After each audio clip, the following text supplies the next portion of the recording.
एक छोटे से गांव में एक मेहनती किसान रहता था। वह दिन रात खेतों में काम करता, लेकिन जीवन में कभी स्थिरता नहीं पा सका। बार बार उसे ऐसा लगता जैसे वह किसी सही दिशा में बढ़ रहा है, लेकिन बीच रास्ते में भटक जाता है। एक दिन वह गांव के प्रसिद्ध संत के पास पहुंचा और बोला, गुरुदेव, मैं अपने जीवन में कुछ हासिल करना चाहता हूँ, लेकिन जब भी रास्ता मिलता है मैं छोटी छोटी चीज़ों में उलझ कर रह जाता हूँ। मेरा असली काम अधूरा रह जाता है। संत मुस्कुराए और बोले, मैं कल तुम्हारे घर आऊँगा, वहीं तुम्हें एक ज़रूरी बात समझाऊँगा। अगले दिन संत किसान के घर पहुँचे। उस समय किसान खेत में था। उसकी पत्नी ने उनका स्वागत किया और बेटे को खेत में भेजा कि वह अपने पिता को बुला लाए। कुछ देर बाद किसान घर लौटा। उसके साथ उसका कुत्ता भी था, जो हाँफ रहा था और बेहद थका हुआ लग रहा था। संत ने किसान से पूछा, भाई, क्या तुम्हारा खेत बहुत दूर है? किसान ने मुस्कुराते हुए जवाब दिया, नहीं गुरुदेव, खेत तो पास ही है।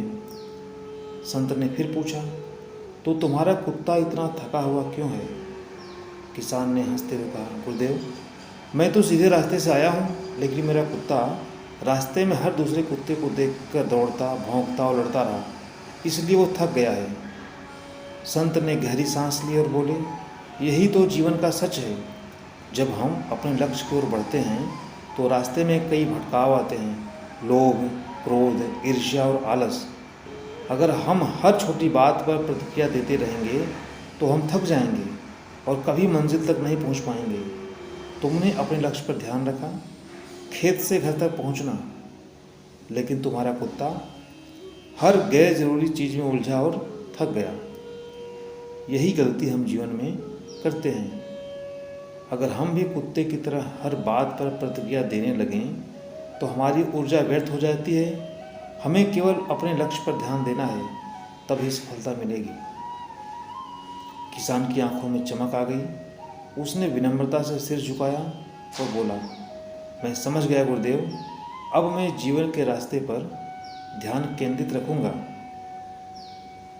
लक्ष्य तक पहुंचने के लिए जरूरी है कि हम भटकामों से दूर रहें। हर आवाज़ का जवाब देने से बेहतर है चुप रहकर अपनी मंजिल तक पहुंचना। आपको ये कहानी अच्छी लगी हो तो वीडियो को लाइक करें, शेयर करें और चैनल को सब्सक्राइब करना ना भूलें। कहानी कैफे नई कहानियों के लिए। Thanks for watching.